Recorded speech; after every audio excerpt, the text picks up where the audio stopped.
네, 여러분 안녕하세요. 뉴스입니다. 이재명 대표를 암살 시도한 김진성에 대한 수사 잘 돼가고 있는 것인가 의구심을 품는 시민들이 갈수록 많아지고 있습니다.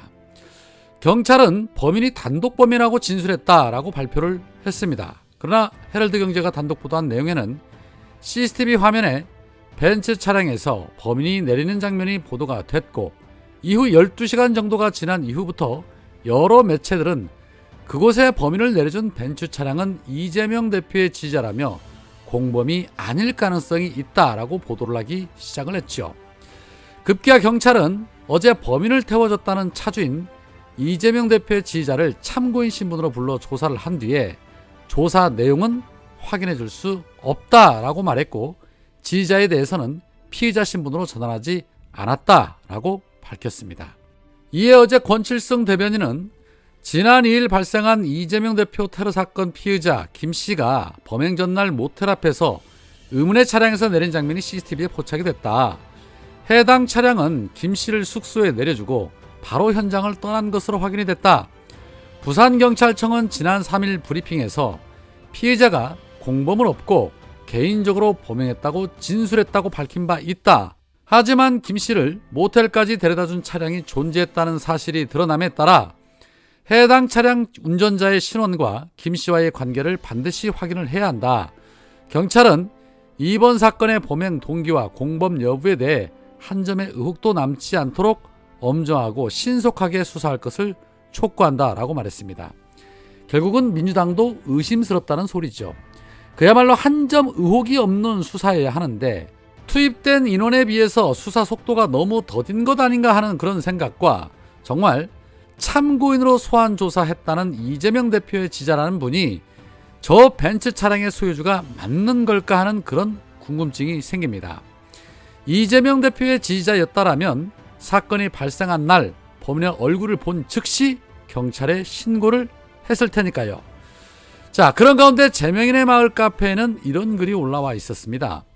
클리앙에서 퍼왔다는 글에는 암살범 봉화에서 평산까지 차 태워준 이장님 지지자 글이라며 이분 봉화에서 평산까지 동승한 지지자분인데 사건 터지자마자 얼굴 알아보시고 경찰에 제보를 했는데 경찰이 이미 신변 확보됐다고 큰 의미 없다고 했대 당시에는.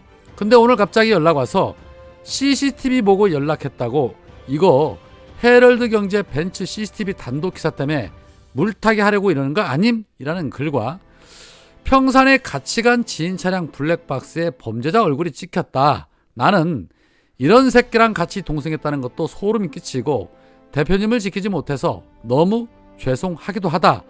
죗값 단단히 받고 범행 동기와 배우가 밝혀지길 바란다. 라는 글과 어제 기사에 나온 벤츠는 제가 탄 차량 아니에요. 그리고 이제서야 경찰이 봉화 CCTV 보고 차주에게 연락이 왔어요. 경찰 수사 진짜 안 하네요. 라는 글이 있었습니다. 자, 그러니까 내용을 종합해 보면 봉화마을에서 양산의 평산마을까지 김진성을 지지자로 생각하고 함께 동승한 이재명 대표의 지지자는 헤럴드 경제가 보도한 그 벤츠 차량의 소유주가 아니고 김진성이 묵는 모텔에 데려다 준 것도 아니며 평산마을까지만 같이 갔을 뿐이다. 그러므로 경찰이 조사했다는 차량 소유주는 CCTV에 나타난 그 벤츠 차량의 소유주가 아니라는 소리입니다. 물론 경찰이 이분 외에 그 CCTV에 나타난 벤츠 차량 소유주를 따로 불러 조사했을 수도 있습니다. 그러나 참고인을 2명 불러서 조사를 했다는 보도는 아직까지는 없습니다. 참고인 조사를 했는데 확인해 드릴 수 없다라고 말하는 경찰의 태도, 다음 주 중에 이 사건에 대한 보고가 있을 것으로 예상이 되는데 정말 제대로 된 수사를 하고 있는 것은 맞는 것인지 아니면 이미 답을 정해놓고 짜맞추기 수사를 하는 것인지 시민들 입장에서는 당연히 의구심이 생길 수밖에 없습니다. 제가 음모론자는 아닌데 세상이 하도 하수상하고 별의별 상상할 수 없는 일들이 아무렇지 않게 일어나는 일들의 연속이다 보니 이 의구심을 갖게 되는 것은 어쩌면 자연스러운 일이겠지요. 한편 어제 김대중 전 대통령의 탄생 100주년 기념 행사가 있었습니다. 문재인 전 대통령을 비롯해서 수많은 원로 인사들과 현역 정치인 등이 대거 참석을 했습니다.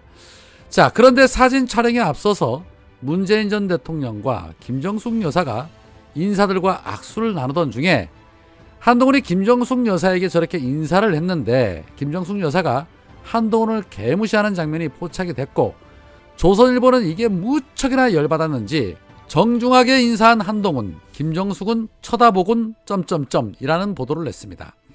한동훈은 인성이 좋은데 김정숙 여사의 인성은 좋지 않다라는 것을 비교하며 한동훈은 띄워주고 김정숙 여사는 흠집내는 그런 기사인 것이죠. 그러나 지금도 끊임없이 민주 인사들을 대학살하며 김대중 정신을 정면으로 위배하고 있는 자들이 뻔뻔스럽게 아무렇지 않게 이 자리에 참석을 해서 언제 그랬냐는 듯이 공손한 척 인사하는 척 하는 것이 더 이율배반적인 태도 아닙니까?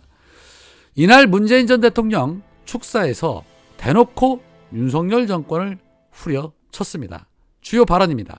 지금도 저는 김대중 대통령님이 세상을 떠나시기 전 마지막으로 함께한 식사 자리에서 하신 말씀을 잊을 수 없습니다.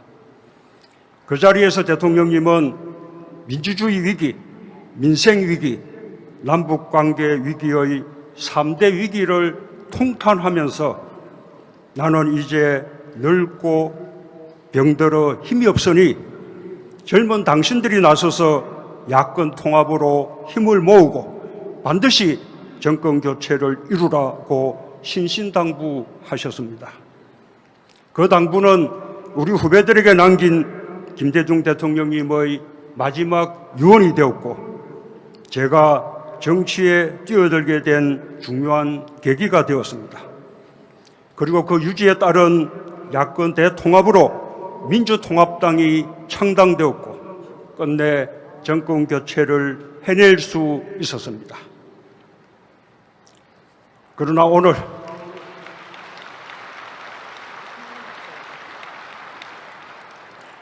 오늘 우리는 김대중 대통령님 앞에서 부끄럽습니다.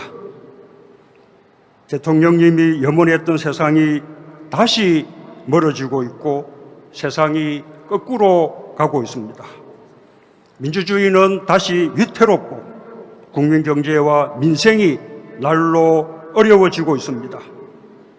얼어붙은 남북 관계와 국제 질서 속에서 한반도의 군사적 긴장이 한층 격화되고 있습니다.